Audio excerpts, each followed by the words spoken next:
Hello everyone, at yun nga nabalitaan namin ni Mr. na meron ngang paparating na malakas na bagyo, kaya naman kami ay pandalas nang bumili ng aming mumunting stock para naman kahit paano ay meron kaming mangot-ngot. Dahil kami ay laging maraming kasamang alaga sa bahay. Ayan yun. Nag-aagawan pa kami nung nakaraan sa isang ganto. Apat na bubili mo po.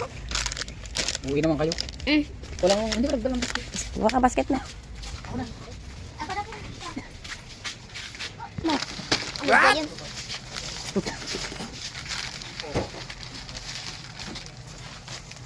Babot. Medyo dinamihan ko nga tong chokomalo dahil paborito ko rito. At syempre, ganun din si Kuya Matmat. Kumuha din siya ng favorite niya. At habang kami ay namimili, si Mr. naman ay mukhang giniginaw na sa presyo ng bilihin. Dalawa din po na ito. Tama na yan. Yung ano na mapalit. Ayan. 34. Migoring. 34. At dahil napaso sa presyo ng migoring ang asawa ko, ayan, lumipat na lang siya ng pansit canton. Ha? O diba? Di hawak na mas mura ka naman daw yan. Ito. Ayan. Ito na naman ako. Anak, magyan. Mukhang masarap. Apat lang. For chicken. At pumunta na nga kami dito sa frozen section para makabili naman kami ng mga karne. Yan po. At dito nga medyo nahirapan kami mamili dahil yung hinahanap namin ay yung saswak lang sa budget na dala namin. So naisip ko, bibili na lang ako nito para magkaldereta.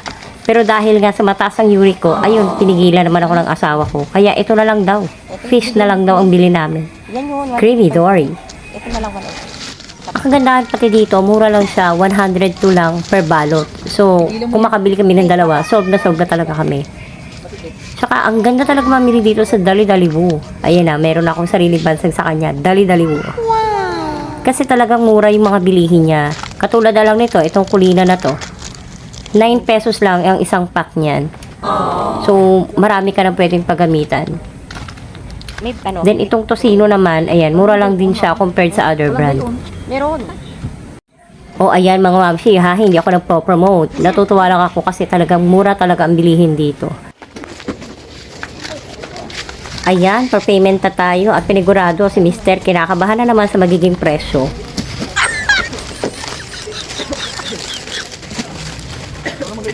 O ayan, si Kuya Matmat.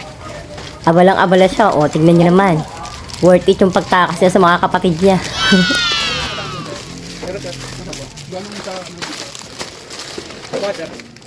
Hindi ka na natanggap ng 20 yun. Pag din na naman. Sige pa, wait lang. Ang itap din po kasi hindi naman talaga siya kay Dali. Pero nakikiano lang po niya. Pero tara natin kung paano pa ba.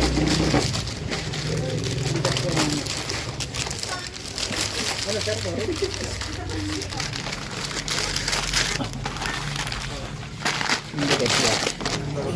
Ayan, si Mr. nakipag-martes pa bago umalis.